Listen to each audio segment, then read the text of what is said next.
What if the you sitting here right now isn't the only you? Think carefully. Every breath you take is a choice.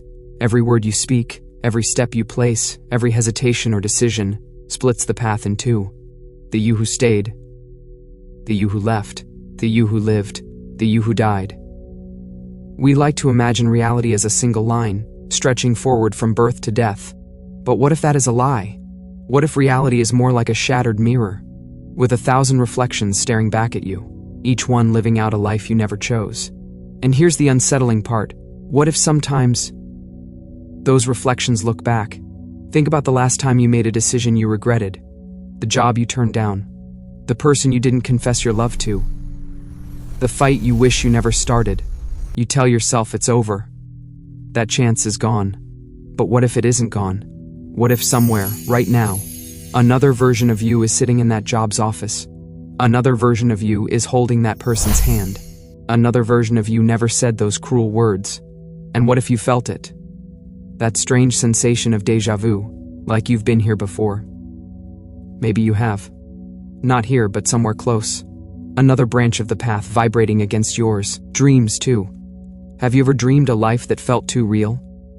A house you've never been to, a family you don't know, a city you've never walked, yet in the dream, you belong there? Perhaps that wasn't imagination at all. Perhaps it was memory, just not this you's memory. The boundaries between these worlds are not as solid as you'd think. There are stories of people stepping off the curb, about to be struck by a car, and somehow something jerks them back. Was that instinct? Luck? Or was it another you, the one who didn't survive, pressing against the wall, warning you not to follow? Have you ever met a stranger who felt familiar? You know you've never crossed paths before, yet the moment you look into their eyes you feel it. Recognition.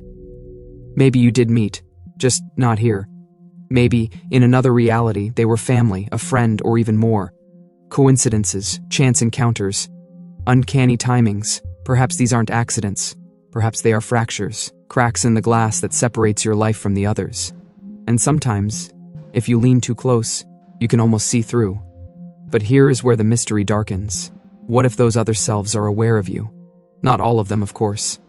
Most are lost in their own branches, too consumed by their own regrets and triumphs. But some may have realized the truth. Imagine a version of you who lost everything. A you who made the wrong choice, who watched their world collapse. Do you think that self would accept their fate quietly? Or would they look toward you, the one who survived, the one who thrived, and feel envy? Imagine a version of you who found the love you lost, who kept the opportunity you missed, who walked the better path. How do they look at you? With pity? With disdain? With a smug certainty that they are the real one and you are the shadow? And here's the most chilling thought. What if they could reach you? Not with hands, not with words, but with thoughts, whispers in your mind, sudden urges you can't explain. Have you ever asked yourself, why did I do that? That's not like me. Maybe it wasn't you. Maybe it was them. We imagine time as a line, but that is a trick. Time is a garden, and we are gardeners who only see one row.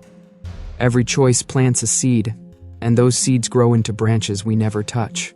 When you feel regret, it isn't just sorrow. It's the tug of another branch pulling at your roots. When you feel déjà vu, it isn't confusion. It's the garden folding in on itself, letting you smell the fruit of another path. But gardens don't grow neatly. Branches cross, roots tangle, fruit from one tree poisons the soil of another. What happens when the garden grows too wild?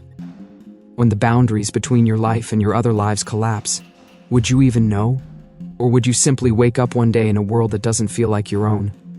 So tonight, when you dream, ask yourself, who is the dreamer? Is it you, or the one who chose differently? Tomorrow, when you wake, how can you be certain this life is yours? How do you know you are not the shadow that slipped in when the walls grew too thin? Maybe the regrets you carry are not what could have been. Maybe they are memories of what still is, lived out by someone who is also you. And maybe, just maybe, the real you is out there still, wondering the same thing. What if you are not the original, but the copy?